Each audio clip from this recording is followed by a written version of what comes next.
Well, we're just getting some lines on the Russian attitude to that crucial summit in Alaska. There's been some briefings from the Kremlin spokesman, Dmitry Peskov, being quoted by the Reuters news agency ahead of that summit.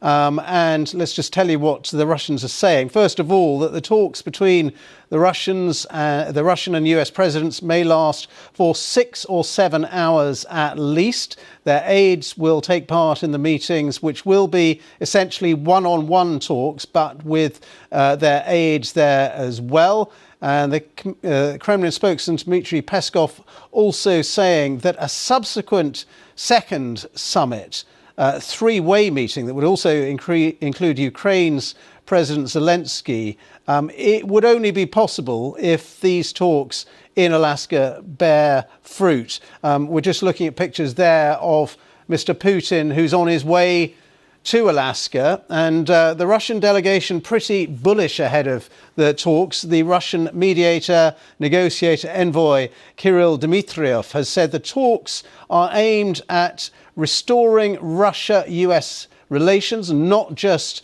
the economy, not just Ukraine. So they're seeing it as a wider set of talks about Russia-US relations. And also saying, the envoy, Mr. Dmitriev for Russia, that the mood of the Russian camp heading to those talks is combative. That was the quote that is being used by the Russian news agency RIA, quoting him, saying they're combative ahead of those talks. Well, Donald Trump has said he will let Ukraine decide whether to engage in territorial exchanges with Russia.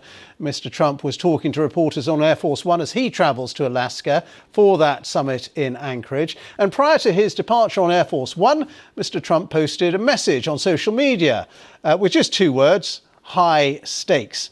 Well, Mr. Trump has said he will let Ukraine decide whether to engage in direct negotiations on territory. And let's just have a listen to what he had to say. But before we do, let's also talk to Steve Yates, who's former Deputy National Security Advisor to Dick Cheney. Thank you very much for being with us. How do you see this summit going? Do you think it will be successful? Do you think it will bear fruit?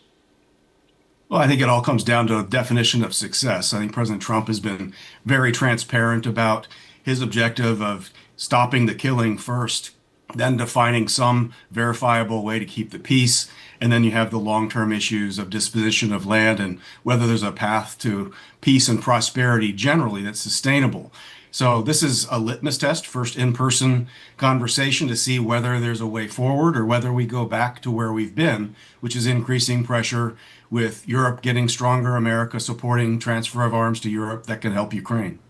We were just saying there, one of the Russian negotiators saying the Russian attitude to these talks is combative. Do you actually think that Mr. Putin wants a deal? Does he want to see any kind of breakthrough?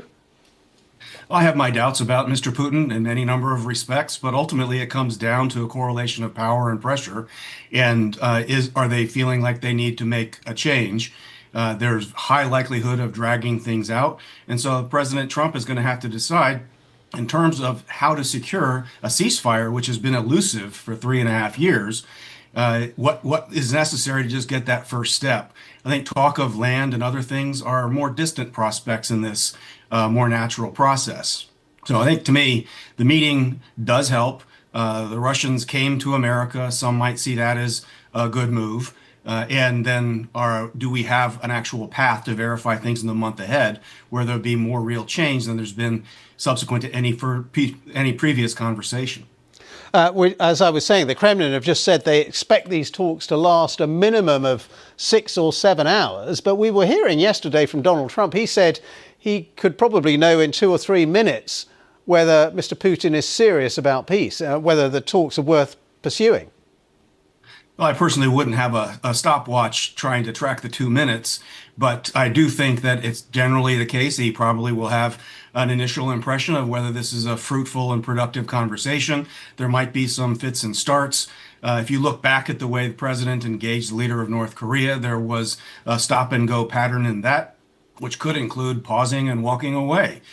So I still think there's some variables to play out, but the odds are the Russians can take a long time to talk about these things. You have interpretation that cuts the time somewhat in half. There probably will be breaks.